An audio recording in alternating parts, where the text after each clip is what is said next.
लेकिन अब किसको क्या ओहदा मिलेगा, मुख्यमंत्री कौन होगा, किसको कितने मंत्री पद मिलेंगे, अब मिलने को लेकर भी अच्छा खासा क्या टेंशन का माहौल भी बनेगा। 3 बजे महायुति की एक प्रेस कॉन्फ्रेंस होने वाली है। एकनाथ शिंदे, देवेंद्र फडणवीस और अजित पवार ये प्रेस कॉन्फ्रेंस करने वाले हैं और मेरी सहयोगी मेघा प्रसाद मेरे साथ जुड़ गई हैं। मेघा, एजेंडा क्या है इस प्रेस कॉन्फ्रेंस का? भाई जीत को लेकर ताल तो ठोकेंगे, लेकिन सबकी निगाहें इस बात पर कौन बनेगा मुख्यमंत्री।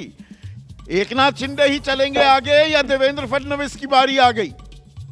संदीप जी, जो भी महाराष्ट्र की राजनीति समझता है और भारतीय जनता पार्टी को समझता है, वो उसके दिमाग में अब कोई भी किसी भी तरीके का सवाल नहीं बचा है, क्योंकि इस तरीके की प्रचंड जीत के बाद, जो कि, और मैं सिर्फ भारतीय जनता पार्टी की बात कर रही हूँ, आप समझिए 127 पर कंसोलिडेट कर रही है वो अपनी लीड।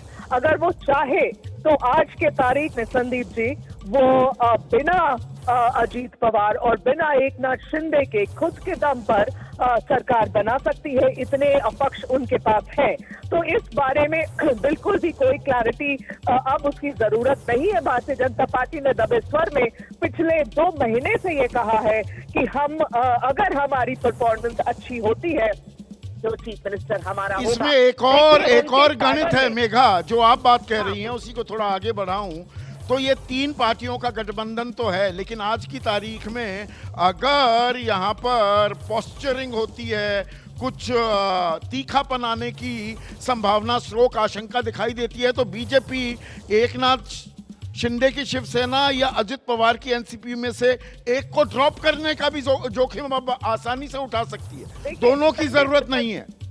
संदीप जी देखिए, ये बात मैंने अभी ही विस्तार में समझाया कि जरूरत दोनों की ही नहीं है। आप ये अगर चाहे तो अपक्ष के ही साथ अपनी सरकार चला ले, मगर ऐसा भारतीय जनता पार्टी नहीं करेगी।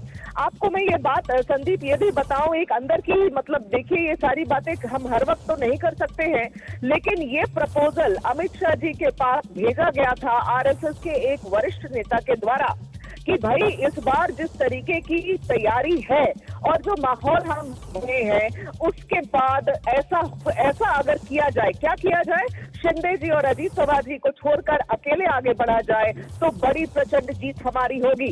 ये बात अमित शाह जी और देवेंद्र फडणवीस जी तक गई थी, मगर इस प्रपोजल को उन्होंने नकारा। उन्होंने कहा नहीं, हम ये अपने अलायंस पार्टनर्स को लेके चले हैं, इस इलेक्शन में भी हम उनके साथ ही आगे बढ़ेंगे, उनको छोड़ने का गठबंधन धर्म तो खैर बीजेपी को निभाना ही पड़ेगा। वो सिर्फ महाराष्ट्र तक सीमित नहीं है, क्योंकि इसके राजनीतिक असरात केंद्र में 240 का ही आंकड़ा है बीजेपी के पास।